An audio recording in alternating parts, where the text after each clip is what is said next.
Hello, hello, folks. Welcome to Fight League Atlantic, episode 39. My apologies for the delay. I'm an absolute fucking moron when it comes to technology, so thanks for your patience. We got a great show lined up for you tonight. On my left, we got a great guy, my business partner, the man who's running his own farm, John Foster. How you doing, John? Yeah. Good. I'm doing good, man. I'm doing real good. Yeah, I was just laughing at the farm comment. People There you are going to go. think I really have a farm eventually. That's all right. Well, we got our first guest of the night already on with us, folks. Again, we don't want to leave him stranded sitting there. He needs no introduction. Dan Lariviere, how are you doing, my man? I'm doing well, man. It's good. Like I said, keeping busy. Hanging in there in Ottawa? Yeah, Ottawa's good. I'm sorry to hear about what happened back in Nova Scotia and whatnot. So our prayers here out to you. And you know what? The donut I bought at Tim Hortons this morning, I'll send you the photo, but said it was the Nova Scotia Proud donut. So nice, awesome. Right. That means a lot. I heard they're doing that across Canada. Are they doing? I think there must be giving funds to the families. Yeah, there was a sign saying something about donations. So try to hear up there. I know it affected you, and I saw your post. So my condolences up there, and hope you guys are having a good time now. Let's talk fight stuff. Thank you. Yeah, it was definitely it's still rough, it's a small community out here, and there's lots of people affected within our organization who are close to us that we train with and stuff for sure. So thank you for that, and thanks for joining us, man. Let's get right into it. Sure, like you said, fight stuff, man. What got you into martial arts? Man, I grew up fighting all the time. Nice. Back in the day, so we're talking 90s, WWE. Bret the Hitman Hart, Ultimate Warrior. Do I watch wrestling now? No, man. I think it's the dumbest shit you could watch on TV. Sometimes it comes on after sports highlights. I have to go turn it off. It's so annoying. But back then, we used to go to the park, and I wanted to wrestle with all the kids, man. All the kids used to sit there and wrestle and do the moves, and then school started, got in fights. High school, got in fights. 20s, bar fights. Late 20s. Why don't I start doing this in the gym where it's allowed, people like it, and let's get paid. Yeah, makes sense. The same kind of the story for a lot of people, like it's whether it's a UFC or fighting growing up or whatever the kind of draws you to the sport. It seems like everybody has that kind of competitive fire in common, eh? And is that something that you kind of really kind of focused on in your career? Yeah, I'm competitive. I am. Yeah. I was a football player playing football. I tore my ACL, and that's actually what led me to MMA. Someone gave me the Ultimate Fighter Tough Season show. So I watched them in order. I watched 1, 2, 3, and 4. I think in like 2-3 days because I was, bedridden for 15 hours a day. So when I saw that, I said, I'm signing up for jiu-jitsu. And that's actually where I started was BJJ. 2.5 months post ACL surgery, not a clue in the world I was going to mess up my knee more. Just like, no, it's okay. I'm not going to kickbox, just jiu-jitsu. That's okay for my knee. And so I played a guard game for like 6 months until, I wanted to start competing. And that's what I started, man. I did grappling tournaments, then amateur MMA. That all went well. So then we went to pro. And I've had a good time, man. No doubt. You've had a pretty extensive career between your amateur and your professional career, just in MMA. And I noticed that like most of your wins are coming from submission. I think all but maybe a couple are sub wins, eh? This is true, yeah. I started strong off my back because I had to. Like I said, I had those ACL tears, so I just always worked on my back in training. And I'm the type of guy he's not getting knocked out. I'm just not. Nobody's ever knocked me out. It's not going to happen. They say around here, we say only I can knock me out, and it's true. But if you're going to put me in a fight and you're going to get on top, I'm going to fight for my back. And that's where most of those submissions came from, where guys getting on top, and that's when I'm at my best. When it looks like, oh, no, he's in trouble, he's getting wailed on, no, bring it. I got these sneaky legs. Yes, they're right here. There you go. That's right. Nobody's doing that in their mid-30s. But now I've been forced to strike. Like I've been striking for the past few years and I keep taking MMA fights because I love fighting. But I haven't been doing BJJ. So if you actually look at my record through amateur till now, sub, and then finally after like 21, 22 fights, amateur and pro combined, of course, suddenly I've been submitted, and it happened, I think, 3 fights in a row. I stopped doing BJJ. You turn your back on BJJ, it's going to grab you by your back and choke you out, man. But it's not that I didn't want to train BJJ. You try tearing your ACL 3 times, having 5 knee surgeries, and coming back and doing BJJ. It was just tough, and there were always these fight opportunities available. And because I started this so late, I always thought, I got to take that opportunity, man. What if it doesn't come again? Yeah. So I just fought. It didn't matter about being hurt or injured. So many guys, I can't fight. My toe hurts. And I'm a nice guy, right? So I don't say anything. But in my head, I'm thinking, Jesus, man, come on. Really? Your elbow hurts? Like, there's always something that's going to hurt going into a fight. Every damn fight, there's always something. And the more experience you get, the more you just realize that, okay, cool, that sore ankle, I'm going to work around that. That's how it is. Yeah. Fighters fight. Yeah. Yeah, I love hearing shit like that. And, that's, again, we've only done one event. I've been involved in jiu-jitsu, both of us, for a hell of a long, long time. And it's interesting to how many people that actually do sign up to fight and then find an excuse to not.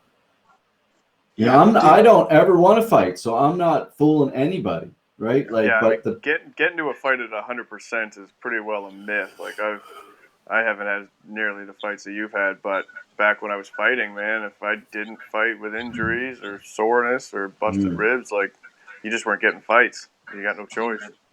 Nope, it's just how it sit is. on the sidelines and whine, or get the fuck in there and do it.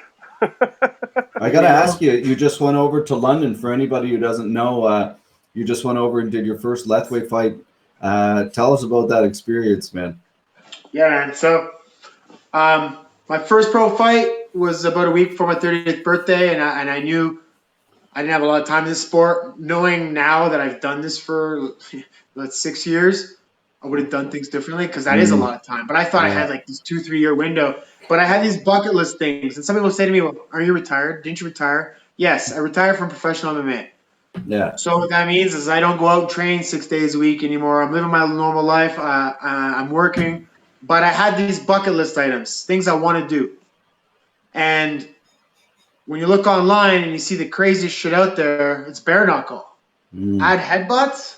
Yeah. Come on, man. I thought it. I was sitting there in my head. I'm going, okay, well, you're doing a Lethwei fight. You're going to get headbutt.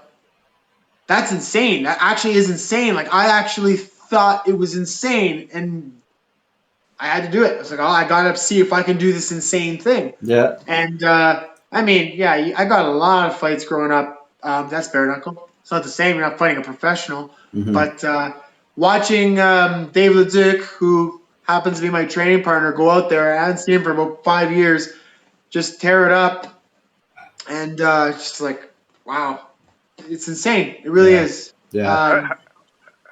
Did you train the headbutts? Like, how would you train that? I've seen guys like hitting tie pads with their head for Lethwei, but it seems almost counterproductive. No, I barely did. I did neck exercises, and I'm gonna post those. I haven't yet, because I've been so busy with work. But a lot of neck exercises and wrestling. Like that cage wrestling, Greco stand-up wrestling. Like a Randy Couture up against the cage with your head in the face. Dave came down. I hadn't seen him in about 5 years, and we trained. On Canada, he's like, man, I don't have a training partner. Can you come train with me? I said, yep. And I went out there. We banged it out hard, just us, like 10, 15 rounds. And then we started talking Lethwei. And I didn't realize the rule set. And people still don't know the rule set. They watch my fights. Said, dude, you dropped that guy right on his head. I didn't even know you could do that. No, it's a different rule set completely. And I'm going to do a Thai fight at some point. Nice. But I got to work on my clinch. But the Lethwei clinch is not the Thai clinch whatsoever. It's more of a wrestling. You can stay there. They're not going to break it up after 30 seconds. Cool. I could sit there like wrestling against a cage in MMA. I could put my head under his chin. I could work there.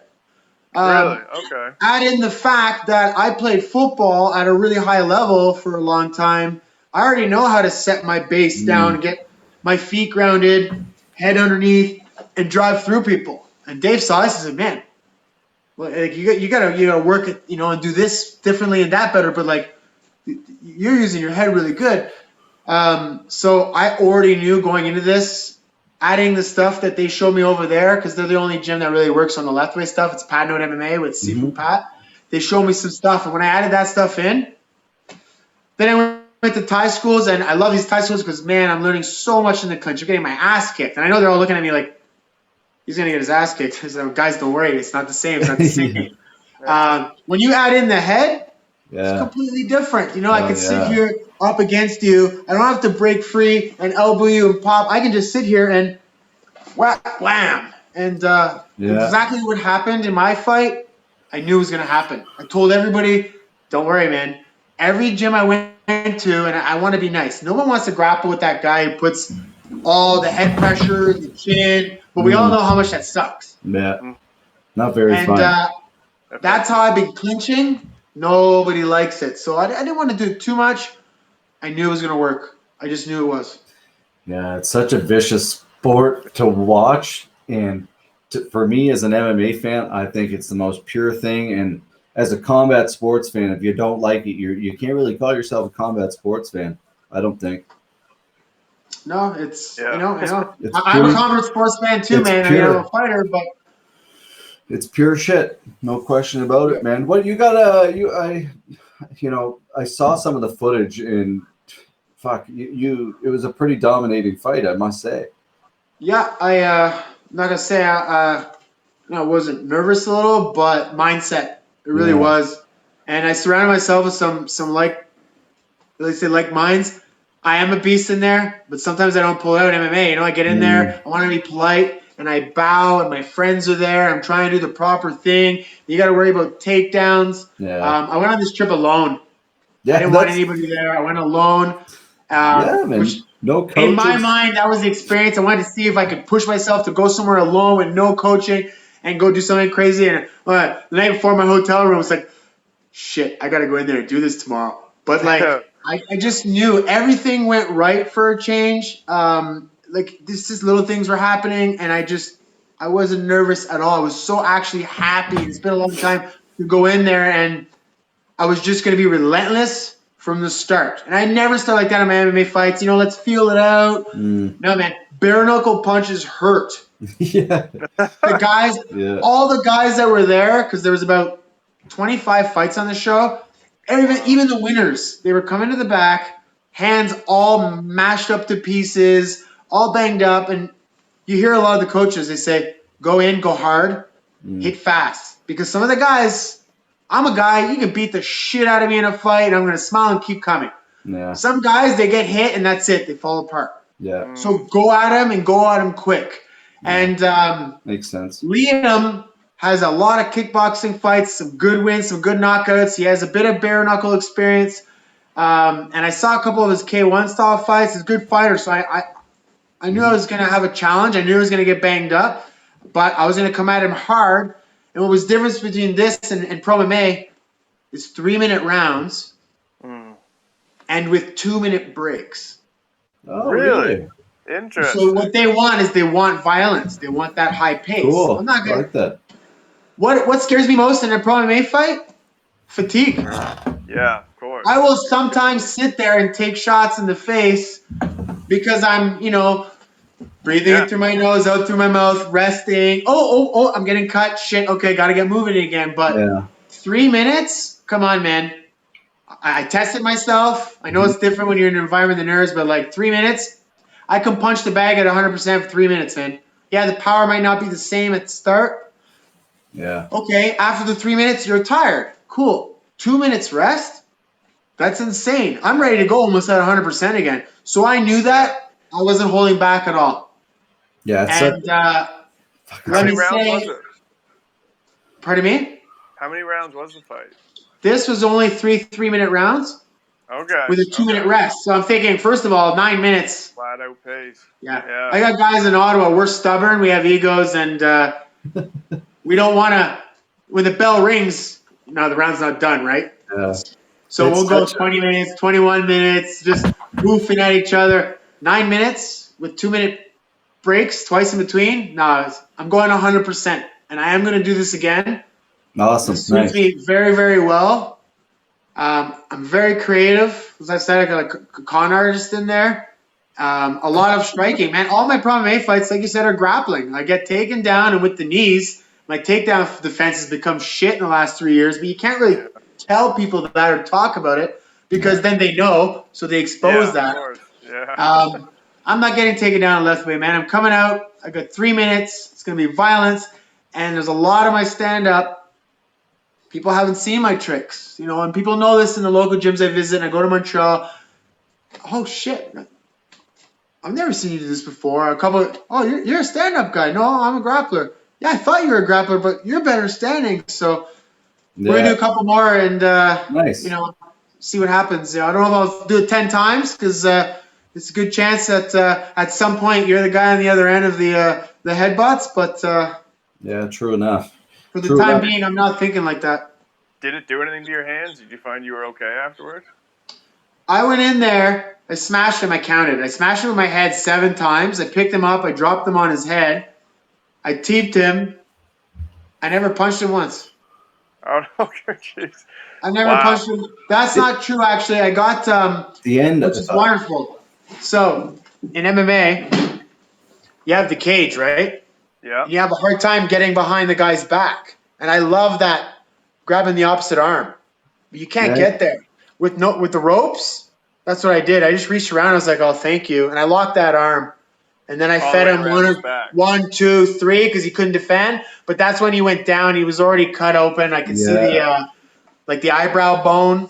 Did he separate his shoulder or anything there too? It looked like he busted or got a concussion or something too. Like he went down hard.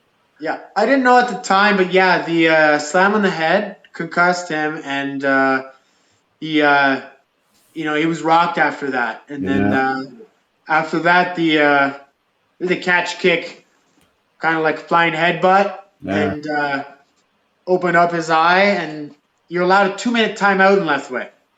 Okay. And the reason for this is if I get knocked out cold, I have 2 minutes to recuperate and continue.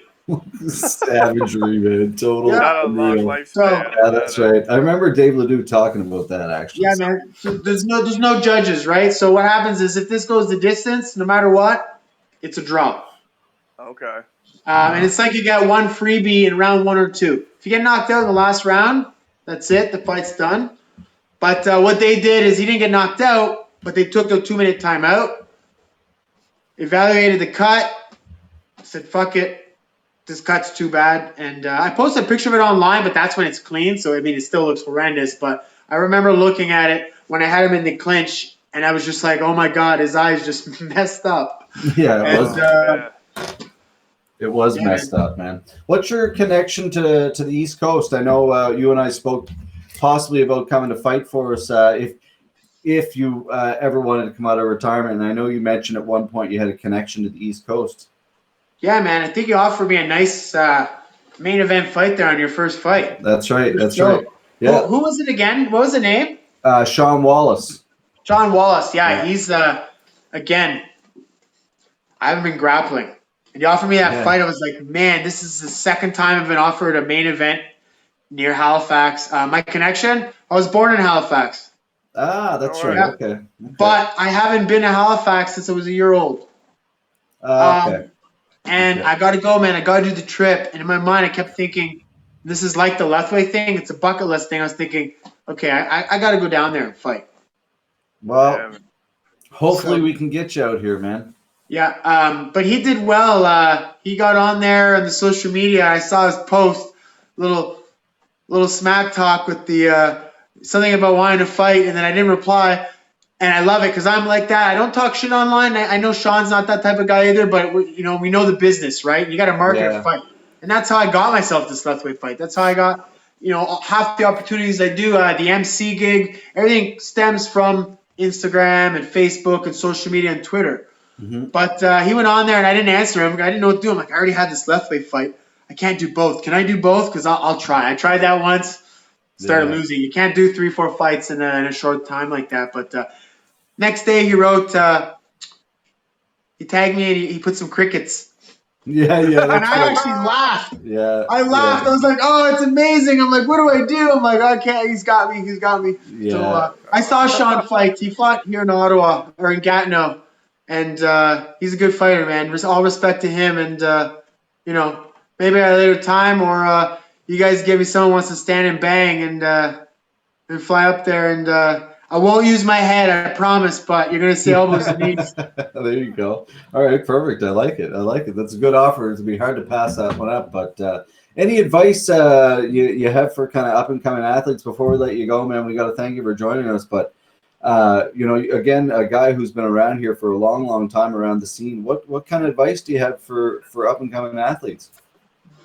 Other than what's already being told all the time, like to eat well, train hard. Yeah, like the cliche shit that everybody knows, but there's always secrets that everybody, like again, what a badass story. You went to England by yourself, you went to London by yourself. Yeah. All by yourself, went there, fought, flew back by yourself, no coaches. Like that takes an incredible amount of will. Yeah. One, never quit, man. Never quit. Don't quit. I've had 5 ACL surgeries, a pinched nerve where I actually knocked myself out. Everyone laughed at me. Now, I've been to Vegas free. I've been to England free. And there's always, even when I lost, great experience. But one, never quit. Two, reach out to your fellow fighters, man. Yeah. I didn't, this last fight, I trained more with the fighters than ever. And it's not to say you don't need a coach, because you do. Yeah, but of course, yeah. Reach out to your fellow fighters. Put away the ego and just be humble and say, "Man, can you help me with this?" And three, work on stuff. Know what you're good at. Like I have guys that come in and they see me do this kick like that and say I'm flexible like that. You're 245 pounds. Don't try that kick. It's probably not part of your style. Yeah. You got guys who go in, they want to learn these twisters and these go-go platas. Do you see those very often? No, you see the same stuff over and over. Arm bars, triangles, rear naked choke. Work on that stuff. And, man, reach out to me. I'll help you out. And I should have done this before the quarantine because now I'd be making more money and people would be ready. But now everybody's doing it. I'm going to be doing online stuff. Nice. More leaning towards like real self-defense. I teach self-defense in high schools, in the gym classes to high school girls, but that's more like claw in the eyes, throat, groin, and whatnot. But I will help you out online if you want as well. There's so much you can do that doesn't involve going into the gym. You have to go into the gym and train with your coaches. You only get better at BJJ if you show up at BJJ, right? Same thing with Ty and going forward. But there's so many things at home. I'm going to go home and practice. I teep walls, man. That was my new thing for this camp. First time ever. I sat there and I teeped trees while walking the dog with music on. I figured out my dog likes it outside. I'm going to teep the tree 500 times. First time in my career, I come out in 10 seconds. I teep a guy, flex over him, and I'm looking down and I'm going, oh, shit. That's probably those 500 teeps I did on the wall. So I'm going to thank Graham at Westside Muay Thai for those because silly thing like that. I never thought of teeping a hard concrete wall, but my teeps have now gotten that much harder. So visualization practice, John? Absolutely, man. That's what it's all about, getting your reps in. Yeah, true enough. I'm gonna go teep some walls. Yeah, that's it. I'm not coming anywhere near you guys, either one of you. Thanks for joining us, Dan. Again, anybody who's just following us, Dan Lariviere. Dan, any way they can get in touch with you on social media, just drop it here if you don't mind. Yeah, man. Daniel San MMA on Instagram. I just started a new Facebook page.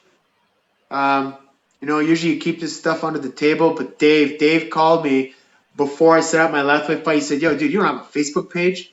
How stupid could you be? It's free marketing. You got all these people all around the world. You're going to make money. You want to celebrate what you're doing. Get a Facebook page." So I just got a Facebook page. It's Daniel San, ENT. Follow me on there, and I'm going to start posting. I want to separate like my personal page because it's become people I don't know and people I know. So all my fight stuff now is going to go on Daniel San, ENT on Facebook, and of course Instagram. I share that stuff over onto Twitter, but I don't really use Twitter anymore. Also Daniel San MMA. But on my Daniel San ENT page on Facebook, I'm going to start showing that stuff I do. Like I filmed a lot of my trip in England and a lot of my training up to Nice. that I haven't shown you one yet. So I'm going to go on there and show people the kind of stuff that I was doing to prepare specifically for Lethwei because no, I'm not sitting at home just banging my head on the table. Well, That's that not was how we something do I it. So wondered because I see guys working headbutts into their combos and that. I'm like, God damn, like you're just begging to have CTE, right? yeah, So it's true. No, work your neck, man. Work your neck. Yeah, that's And right. Makes total sense.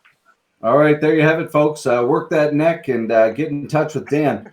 Thanks for touching base with us, man. Big fan of you for a while, and hopefully we can get you out east sometime.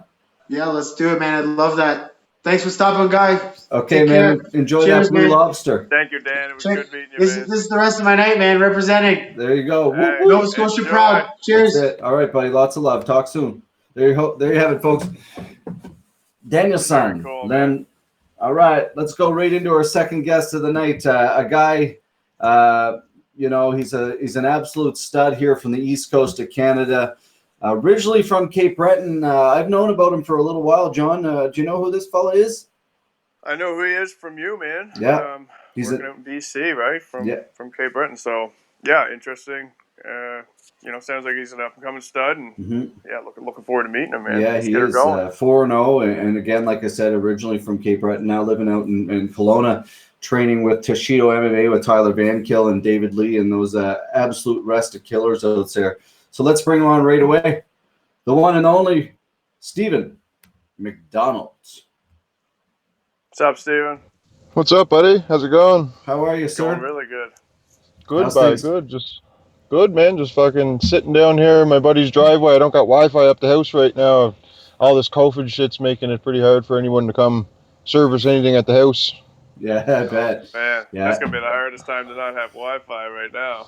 Yeah, well, I just moved like a month ago, man, and like I was lazy about it for the first 2 weeks when everything was okay. I was like, oh, whatever, this and that, and then everything was shut down, and I called up and I was like, hey, can I get you guys to come out to the house? And they're like, actually, sir, we're only doing like mandatory calls and appointments that were previously made. We're not booking any new appointments, so we're gonna have to wait a little while. But at the end of the day, it is what it is. I don't care. It's a little bit of Wi-Fi, and I got a buddy that lives right down the road. If I need Wi-Fi, I just drive down there and sit in front of his house.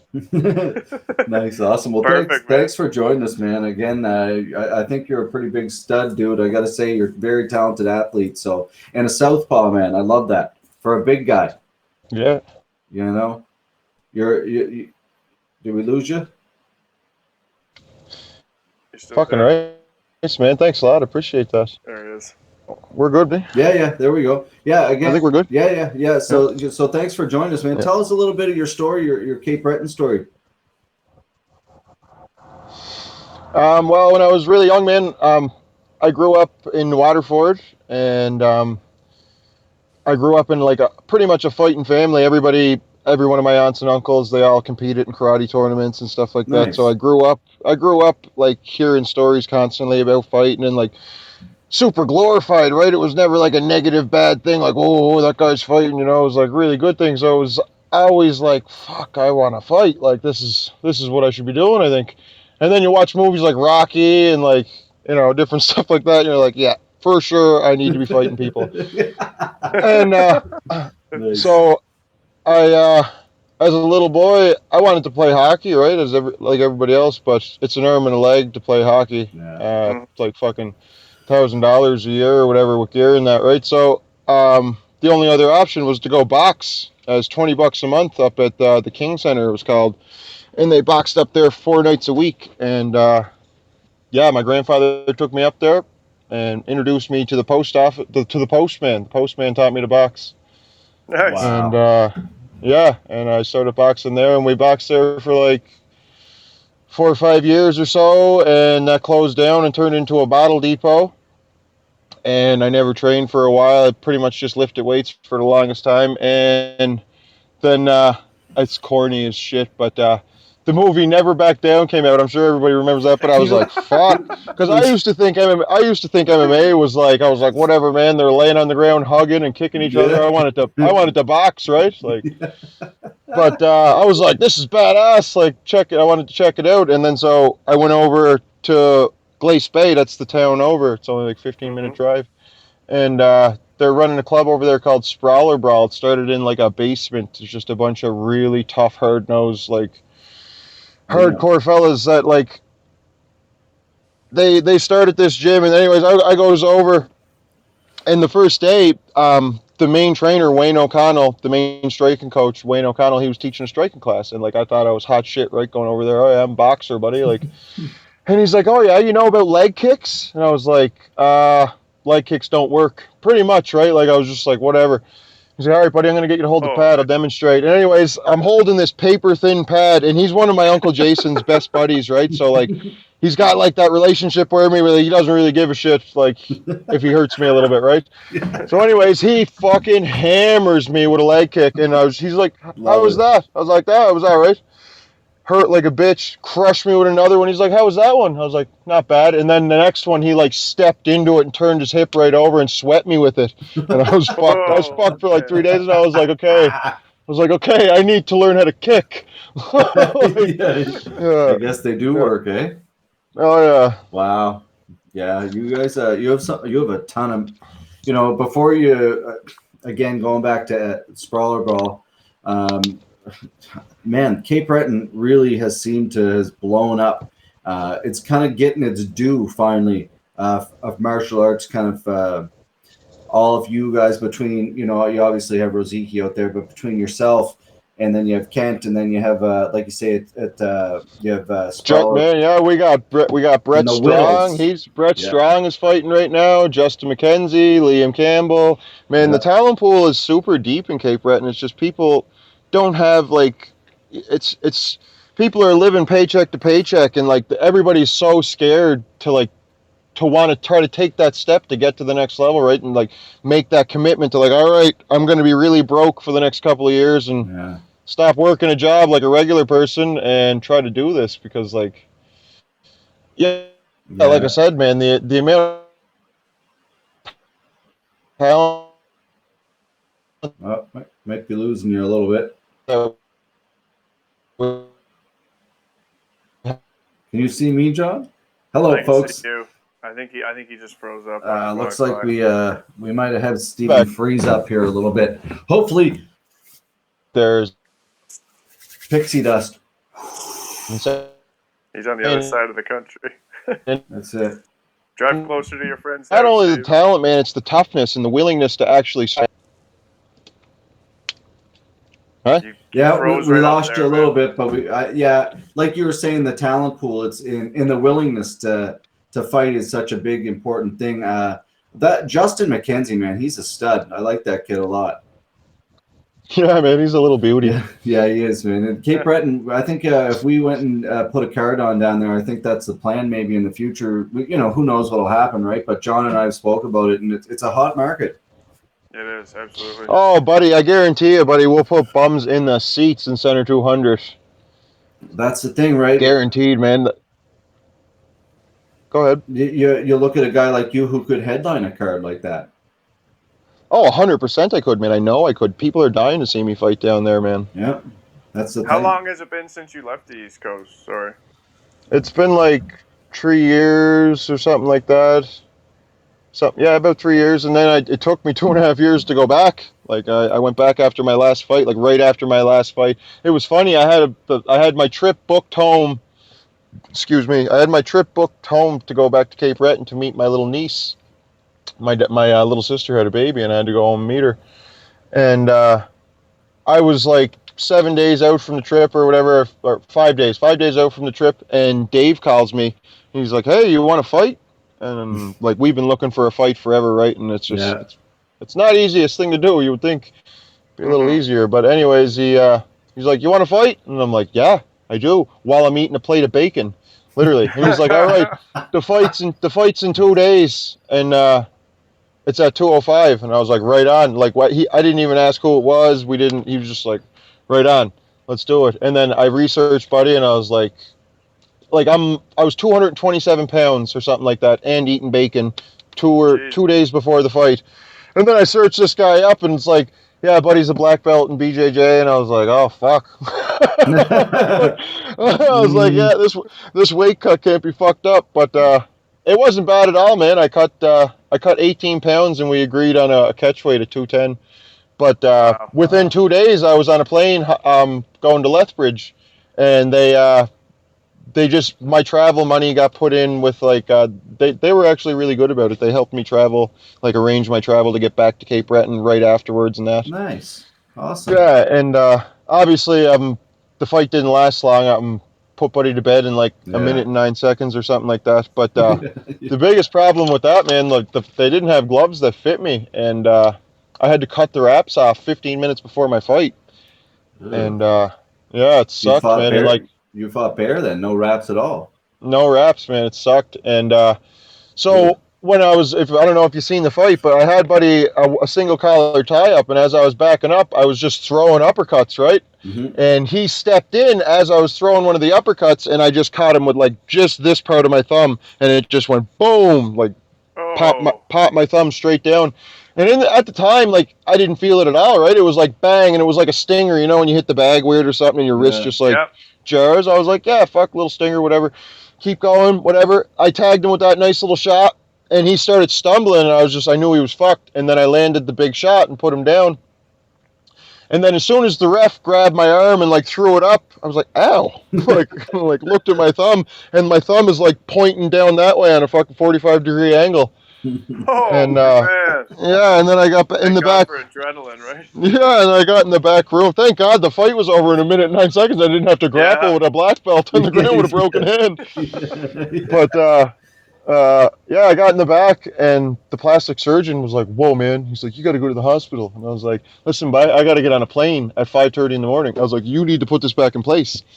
And I guess he was like a younger doctor too. I don't even know if I should say that, but he was a younger doctor. He was like, "I'm not supposed to, man." I was like, "Just fucking do it, man. Come on." Yeah.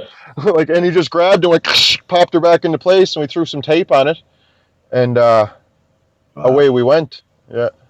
Best kind now. It is what it is. Yeah. Yeah, that's it. Leave it at that. Yeah. It's one of those things. I think it's going to be. Well, the doctor told me that it's going to hurt for a while, man. Probably sprain the lip a bit, right? Yeah. You had a confirmed fight coming up this summer, right? In June. Am I seeing that? Is that?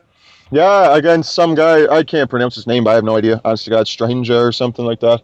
I was supposed to fight. I was supposed to fight Buddy that was on your. I was supposed to fight Buddy that was on your podcast yesterday. Adam Hunter, and I don't know. I don't know what happened, but he didn't. Yeah.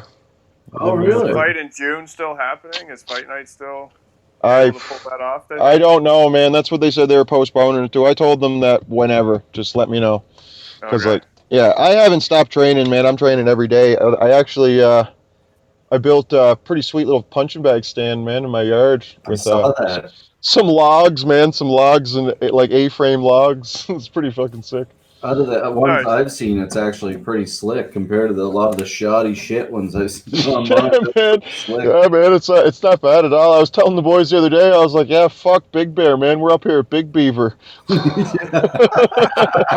Old Big Beaver. What you moved out when you moved out there? Obviously, David Lee. Everyone's pretty well aware of his accomplishments and his whole resume in MMA. Your game obviously has taken leaps and bounds, but you can see in the cage. But there's tons of shit you probably don't get to show because every time you fight, it's short. Yeah, man, it's Dave.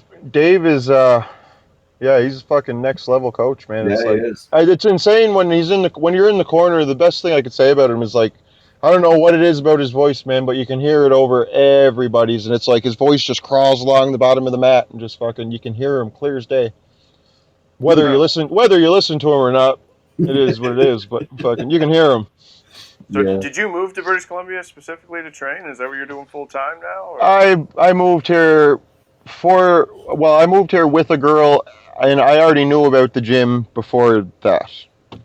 Gotcha. Yeah. So it worked out. Yeah, man, unreal. Like I'm the first day I walked into Toshido, because like I trained MMA and stuff back in Cape Breton, but like there's nobody like we didn't fucking spar with 4-ounce gloves. Like it's at Toshido, like it's pretty. We're known for having pretty hard sparring. Like it's you got you have a lot of talented guys there. Like you got to go like Dwyer. You're probably sparring with Dwyer every day, right? Well, that's what I was gonna say, man. When my first day I walked in there, I was like, Dave asked me. I wanted to go in there and like make an impression, right? Be like, fuck, I can do this. You know what I mean? It is. And Dave's like, have you ever done any positional sparring? And I was like, oh yeah, for sure. Never done. I didn't even know what the fuck he was talking about. I was like, oh yeah, 100%, man. I'll do that.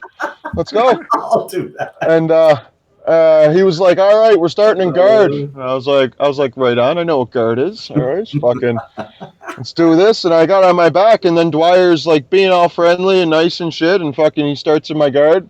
Dave pushes the button, fucking rings the bell. We slap hands and fucking boom, full power right hand, and fucking snap my head back and rock my head off the bottom of the floor. And I was like, holy fuck, we're fighting. Like, and then he's like coming with another one right over the top, just unleashing the fucking fury on me, like bouncing my head off the fucking mat. Wow. And I'm not like, I was not conditioned for it at all, man. Like I was like, within like 2 minutes, and it's a 5-minute round, right? Yeah. Within 2 minutes, I'm like complete lactic acid buildup. My arms were fucking seizing up. There was like total defense mode. And I remember looking at the clock when there was 30 seconds left and just like holding on and being like bang, bang, bang, bang, and just counting the seconds like fuck, fuck, fuck. And yeah, I went home that night. I went home that night and sat down on the step. And I was just like, fuck. I was like, yeah, got a lot to learn. And but yeah, man, it didn't take me long. I mean, it helps a lot, man. Like Dave is, honest to God, the best grappler I've ever felt in my life, man. It doesn't even feel fair. Like, yeah, if he doesn't want you to move, you're not moving. Yeah, well, John, obviously, I'm not sure if you're familiar, John, but obviously the biggest name, there's other people that came out of there too, but obviously everyone knows the big name that's coming out of there, John, Rory Macdonald. Does he get in there much and train? I would assume he's there quite often still. Yeah, well, he was splitting his camps there. If you look at Rory's record, man, the most successful fights that he's had is when he's training at our gym. Yeah. Like when he came back and fought Paul Daly, destroyed him. Like made him look silly. And like it's none of my business of why he doesn't come or whatever. He's got a family and stuff. It is what it is. But like, yeah. I believe that like if you watch Dave spar, man, and then you watch Rory fight when he's fighting at his best, he's a fucking carbon copy of Dave. Really? Like obviously with his own like little flair of other stuff. You know what I mean? Like he's got his own little style. But man, like his strike, he looks just like Dave when he's throwing a 1-2, how he sets up his kicks, how he takes people down, like it's insane. You know what I mean? Like it's not, yeah, like interesting. Yeah, I don't think a lot of people realize that too. Like I think a lot of people in MMA, like these fucking keyboard warriors and people like that, they look at people like Faraz Zahabi and they look at people like David Lee and they're like, oh man, that's just the coach, right? Man, that coach will kick your ass with one hand. Oh, buddy, Dave, yeah. To say the least, he's fucking can take care of himself. That's awesome, man. Good for you to move out there and take the trip and take the chance, John? Yeah, absolutely. I was just wondering, did you go directly to fighting professionally, or did you have an amateur record at all? Yeah, I just went right to pro, man. I had some amateur boxing fights when I was really young, like smoker fights, like kind of like undercard kind of thing, you know what I mean? Where, like when there's going to be main fights for like dudes that were like 16 and shit. I was fighting when I was like 9 and like 12. I had 5 smoker fights, right? Like, wow. And then when I come out here, I told Dave, I was like, yeah, man, like, cause like when I started grappling out here with the strikes and stuff, it took like that was an adjustment period, right? But it didn't take me long, like before, like I wasn't getting my head kicked in every fucking day, right? But I told him straight up, man, like I'm comfortable, like it is what it is, and like I'm not gonna cry and go fucking jump in the woods or fucking live in a dark hole if I lose. You know what I mean? Like it is what it is. I don't care. There's only 2 people playing. I understand that there's a chance that I could lose. Fuck it, whatever. All I know is that you're getting every bit of me every time I fight. Like, you know what I mean? And if you can handle that, cool. If not, cool. Yeah. And I basically told him, like, man, I don't want to be wasting time and beating my body up for no money and no fucking notoriety. You know what I mean? Like, nobody gives a fuck if you won an amateur title or like, oh, yeah, fucking 8-0 as an amateur. It's like sick, man. Right on. Like, is the best interview I've ever had. I love you, man. You have star qualities, dude. You have star qualities. The way you talk, the way you carry yourself, that Cape Breton twang, dude. I'm a Picto rat myself, so I I'm not far from Cape Breton, and John's from the Valley, so. But man, there's certain ways people can carry themselves in. And you and I spoke about you having fights before, and like you say, it's hard to get fights sometimes. Like, yeah, man. East Coast, we have nobody for you. Yeah. But now that's nice. Yeah. Interesting because you have like yourself, you have like Julian LeBlanc, you have Adam Hunter there too, and those are guys that are interesting fights for you. I think that's great to know.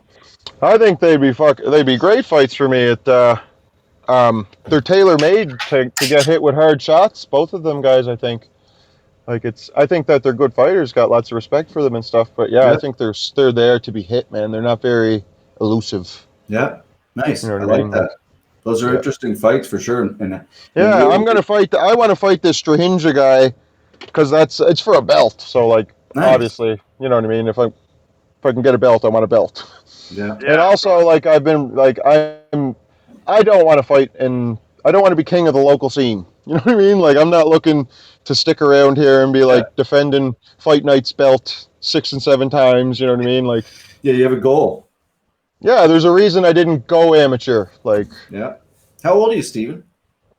26. Oh man, you got so much time left in the sport, that's too. scary, man. That is scary. Oh yeah, dude. You got a lot of time left in a lot, like a fucking ton of room to improve. Yeah, man. I can't wait, and it's not only me, man. It's the environment. That's the guys that I got around me, man. It's like my coach, Dave, man. He's always on your ass about like, hey, man, what the fuck you doing? This and that, Mm-hmm. I got Dogie always there. I got Dwyer. My good buddy Matt Jelly, man. I always talk to him. He's like, send him taping me all the time, and I'm like, hey, man, tell me something that sucks about this. Is he over in China? No, he's down in Las Vegas, man. Holding pads for Wei Lee. Oh, they're in Vegas now, are they? Yeah, he's been there for a little bit. He works. I don't know if he works he's always at the PI holding pads and stuff like that for people, and he's up. Yeah, man, everybody wants him to be holding pads for them. Badass. I met him one time through Mitch Clark. He's certainly and not only a badass, just a really nice person. Oh yeah, man, he's awesome. Yeah, he comes and stays with me for months at a time. Nice. Yeah, I slept on his couch. He sleeps on my couch. Nice. Nice. Those relationships are certainly important, man. Yeah, man. I'd love to see him fight again. I don't know if you've ever seen him fight before, man, but he's pretty Looney Tunes. It's been a long time. Didn't he do a lot of Muay Thai? Oh yeah, man. He's got a couple. He's been to Thailand a bunch of times. Yeah. I knew he was holding pads because I believe he traveled with her like before that. Like he was over in China, then he ended up in Dubai. I think he did like everywhere she goes, he goes. Am I right? Yeah, well, kinda. He's like, she has a set team or whatever, but like when he's like her international pad holder kind of thing, right? Like, and Jelly just has a very unique MMA style that, like, honest to God, man, I don't know if anybody else has one like that. Like, I don't, you know what I mean? He's super unique. He's really honest. He's good at adapting to people's styles. Like, I find he's one of the best people to give you good constructive criticism, right? Because he's not going to fucking bullshit you. He's going to tell you straight up. And he's not going to tell you what he would do. He's going to tell you what he thinks would work for you, right? Yeah. Nice. Which is, I find a lot of people have a hard time getting past what they can do. You know what I mean? They're like, they want to make copies of themselves. Whereas like Jelly can be like, notice that like, oh, you have this certain style, and kind of add to it instead of trying to steer you away from. Yeah, well, everybody's so different, I guess. That's the thing. Everybody's got strengths and weaknesses. Yeah. Yeah, it's an important skill set as a coach, no question. Yeah, it is. So what? I'm sure you got some funny stories for us, man. Training out there. That fucking Tyler Van Kill is an absolute animal. I got to say, he's one of the funniest dudes I've ever met, man. You got some funny stories from out there at that place?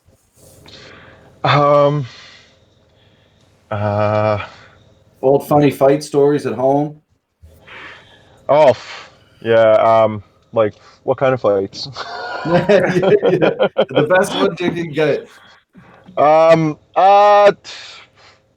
Probably one of my favorite fights that I was ever in my life, other than like cage fights or like ring fights, man, is I played hockey 1 year. I moved in with my girlfriend's parents when I was like 16 or 17, and these people were angels, man. They were like, "Fuck, you want to play hockey, buddy? We got you." Fucking put me in hockey. So like my seventh time on skates was my fucking first hockey tryout. I was like, "Fuck yeah, I can do this. I got this." So I love this and a bunch positive, of man. You do whatever you want, dude. That attitude. oh yeah, fucking rights, man. I was just like, it's not going to take me long. I'll catch on. But anyways, I goes to the tryout. Wasn't that good, so I went to the AAA tryout first, right? Like, just fuck it. And then they're like, "Yeah, man, you should probably go to the B tryout." And I was like, "Okay." So I went to the B tryout, and like within a couple of weeks, man, I was like, within like 2 months of playing, I was the fastest skater on the team in a straight line. It's like when you start turning and try to catch people, that's when you get fucked up, right? Yeah. But I used to fucking hammer kids, man. It was great. I had a ball playing hockey. But anyways, I was standing there, and our practices were right before the AAA games. So I'm standing in line next to the bench, and this native fella from the native team, that's Escazoni or whatever, he fucking walks past me, and he's standing behind another guy that plays for that team that I'm like having a conversation with, and the whole time Buddy's staring at me, man. And like Buddy was huge, man. He was a big fella. I was standing on skates on the ice, and he was behind the boards, and we were the same height, like looking at each other. So he's a big fucker, and he's staring at me, man. And I'm just like, "Hey, what's up, buddy?" And he was like, "Not much, you fucking," he said some shit that I can't really say on here, but yeah, it was some fucking racist shit. And then he was like, I was like, "Well, fucking don't, man." And he's like, "Or what?" And I was like, "Or I'll cave your fucking head in, man. Like, what do you want me to say?" Yeah. And then, so we're beaking off at each other, this and that. And he's like, "I'll see you after the game." And I was like, "You're fucking right, you will, buddy. I'll be here." And so he played his whole game, and I sat on the fucking right behind the net all game, waiting for him. And I was standing there with my ex-girlfriend's father, which he was my coach. We always stayed after my practice to watch the AAA game, right? So we're standing there. No, he had no idea. So I'm just waiting and trying to keep it cool, right? And this guy walks by me with his fucking dad, and he blows a kiss at me.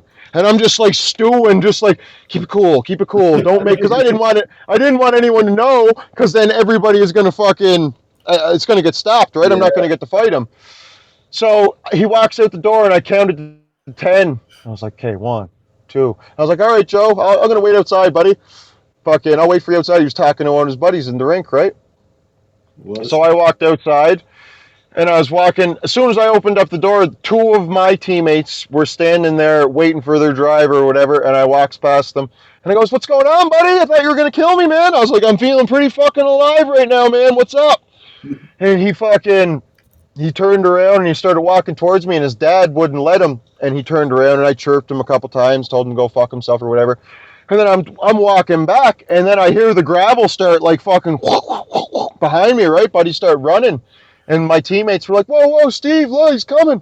And I turned around, and as he was running at me, I was backing up, and I took my shirt off, and I was fucking squared off with him, and I hit him with a nice combo right away. I hit him with a nice 1-2, and bing, bing, and then he tied up. And as soon as we tied up, I'm in MMA at this time for about a year or so, and we learned the tie plum like fucking 3 weeks before this. He comes in, and I was like, "Oh, I got something for your ass, bitch." And I fucking, boom, locked on the tie clinch right away and started whipping his head around. And as soon as he tried to reach and like tried to come down underneath me, smoked him with a knee. As soon as I smoked him with the knee, he was trying to fight out of it backwards the whole way, right? He wouldn't go down. So I was just forcing his head down, man. And then by this time, one of my really good buddies walks out the door, Shane DeRozier. And like I literally got Buddy in the tie plum like this, like wrestling him against the wall. And he walks out, and I'm like, "What's up, Shane? Watch this." Boom! Smashed him with a knee. And then I started ringing off knees. I counted off like 10 knees. And then by this time, as soon as I hit him with a fucking real good one, and it like buckled his knees a little bit, and his dad came up behind me with a fucking hockey stick, put it right on the windpipe. And he's like choking the fuck out of me, right? Pulling me back. And he's like, "That's it," screaming in my ear, "That's it, it's done, it's done." And then I'm like, okay, if it's done, why is my windpipe getting crushed? You know what I mean? What the fuck? And then his son steps up, takes a step towards me, and lands 2 clean punches, like bang, bang, and seeing, like, you see the 2 flashes, right? And instantly I could feel my fucking face swelling up. And then my ex-girlfriend's father, by this time he's out there. By this time there's like fucking 40 people standing in a circle around us. And the fight went on for like 7 minutes, man. So by this time, my ex-girlfriend's father comes out and he hops on Buddy's back and he literally almost choked Buddy to sleep. Like he was like on his back. So Buddy's choking me with a hockey stick, and then my ex-girlfriend's father's on his back choking him. So he finally, as soon as the stick got let go, man, I fucking bum rushed Buddy and ran at him. Like, and I got like, my hands were like laced in his shirt like that. And I ran at him and I bounced him off of, there was a Jeep standing there, and I bounced his head off the fucking Jeep, the tire in the back of the Jeep, and then I ran at the head referee's minivan. There's actually a picture of it on Facebook of all the blood on the van. And I went and fucking smoked his head off the van. I drug his head down the windshield, right into the antenna, bent the antenna sideways. And then he dropped by then, right? And then he gets back up, man, like a fucking zombie. And I'm just like, holy fuck, I'm getting tired by this point, right? Yeah. Like, start breathing real heavy, and I'm like, holy fuck, man, I'm going to get tired, and he's going to whoop my ass. Like, so anyways, and he's a bloody mess by this point, man. And I'm like, basically looking at him, and there's like a 10-second period where nothing happens. And then we engage again, and I hit him with a real nice left hand, man, that rocked him. And then we're in wrestling position again. And then I pulled his head down, and I ended up getting like a collar tie up with like his shirt, where it was like almost choking him, right? Like wrapping around his neck. And I pulled his head down, and I was like trying to hit him in the face, but he was like blocking it pretty good. Wasn't landing nothing good. And then my ex-girlfriend's father was like, all right, Steve, let's fucking go, man. Let's finish it. Let's go. And I had him by the fucking head, and I boom, smoked him to the body with a left, got him in the liver, and that's what did him in. He was fucked. Keeled right over. He's like howling. He's like, oh, breathing like a motherfucker. And then I just smoked him with one more uppercut, man, and he was out cold, laying on his back. And when he was laying on his back, I walked away. I grabbed his shoe. I took his shoe and I ripped his shirt. A piece of his shirt was in my hand, and I took that too. I can't even. This is fucking hilarious. And then after that, I did like a couple of laps around, right? And I'm like fucking all fired up after the fight and shit. And Joe's like, all right, man, let's fucking go.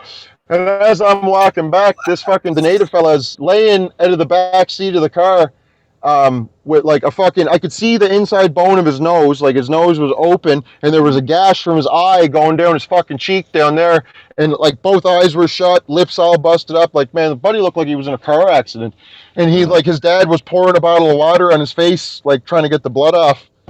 Jeez. Wow, yeah, folks, it was fucked, man. There you have it, folks. You weren't looking for a fight story. There's a fucking fight documentary. That is a fight story. Wow. That is. Did you ever see that guy again?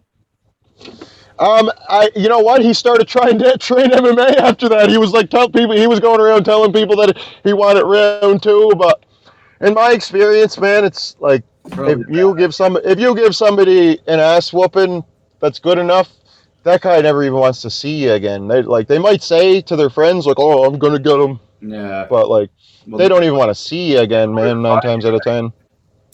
No, guaranteed. They know where to find you. It's there's a lot of those kind of people out there, right? And I'm glad there's people like you out there that, anybody, jiu-jitsu or whatever, that's one thing, but there's jiu-jitsu and MMA are a different beast altogether, right? Like there's people out there that have a switch, and you get in, the cage door closes, you need that switch to go off, right? And yeah, that's so important, obviously. That's got to be one of the best things about my gym, man, at Toshido MMA. Even our casual jiu-jitsu class, out of nowhere, Dave will just be like, all right, guys, it's fucking positional sparring day. Everybody put gloves on. Let's go.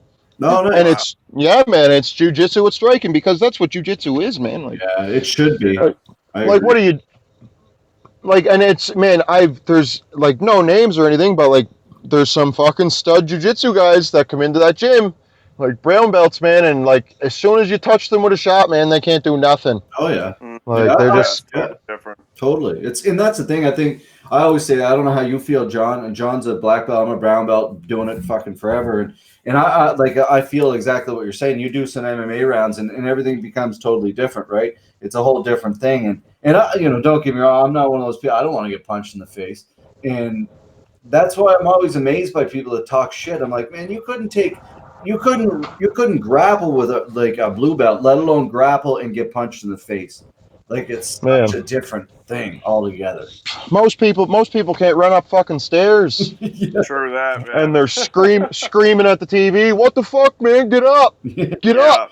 Get up. Yeah. Yeah. Yeah, That's the worst. I saw a funny. Oh, I don't know who it was, what MMA fighter it was, but I saw him share this thing, and it was like, man, I wish I could go to like a regular person's job and be like, say what they say to me. It's like someone with the grocery Yeah. bagging those fucking groceries too slow. You suck. Yeah. Like real shit that a person would say to a fighter, right? Like, yeah, it's interesting, man. People are crazy a little bit. It blows me away.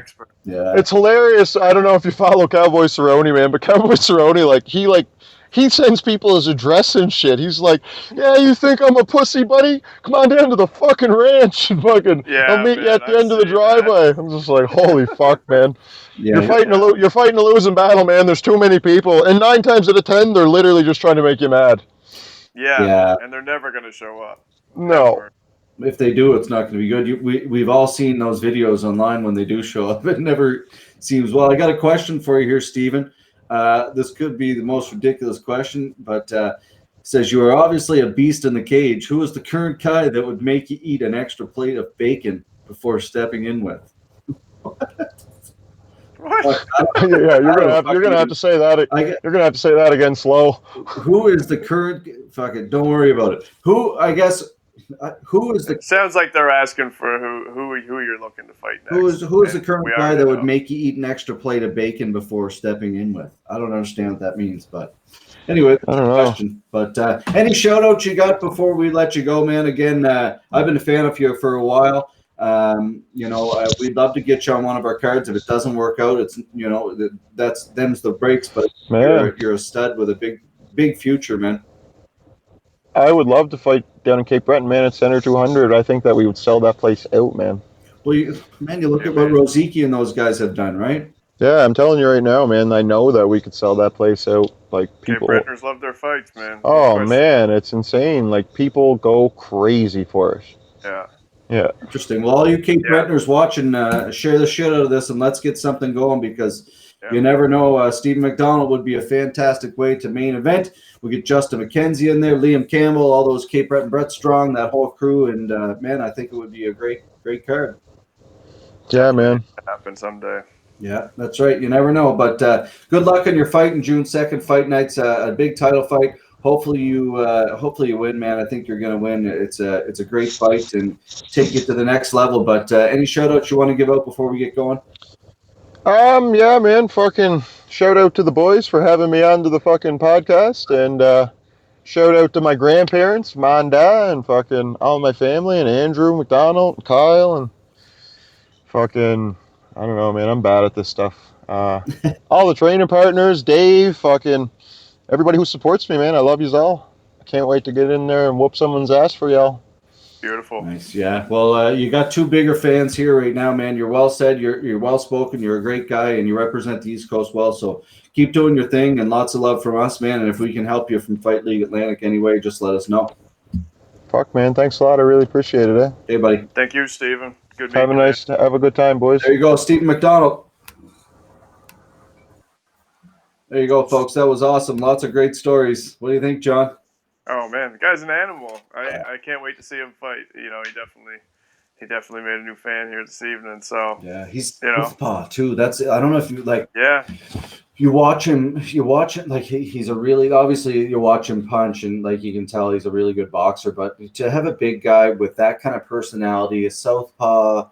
He's got a lot of really good things going for him. And he's got a lot of confidence, too, man, and riding 4 wins. I mean, you know, what was it Tyson said? You know, confidence breeds success, and success breeds confidence. So, you know, I don't know. I'm interested to see how it goes. And I just really hope this fight happens in June, man. Like, that's one of the things I'm most curious to see.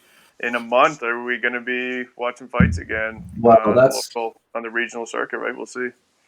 Well, yeah, if they're doing it, we're doing it. So fingers crossed, man. Hopefully Yeah, we'll see what every happens. province is a little bit different, right? You look at Yeah. it in New Brunswick, they might be able to pull off something a little bit quicker Yeah. too, right? But yeah, he's an absolute stud, and Cape Breton is a great market, man. So you never know what can happen. No question. Hey, man, Cape Bretoners get behind their people, get behind their fighters. Like, yeah, they definitely do. You see what they, like I said, you see what they did with Three Lions Promotions, sold it out twice. So absolutely, Stephen McDonald could be the star for Fight League Atlantic to go to Center 200. Boom, boom, boom. That's right. Well, that's episode 39, folks. We got a great episode tomorrow night lined up for you. We got Nicky Heinrichs from Ontario, an amateur MMA athlete out of Ontario. He's hopefully going to be competing for us on our second show. And then musician Ashley George. He's a musician and a blue belt actually in jiu-jitsu from Pictou County. A great guy who's been working a long time trying to get a skate park built. So yeah, many years. So hopefully we can help him do that and get a little donations put towards that. Then the very next night, Friday night, I got to talk about it. Super excited about it, John.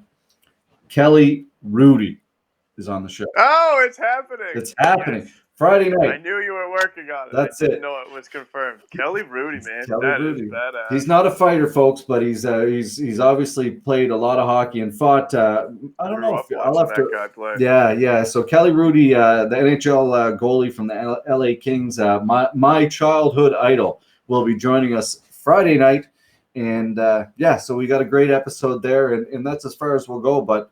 A lot of legends lined up here, John, in the next few weeks. And, thank you for all our supporters and fans watching and sponsors as well.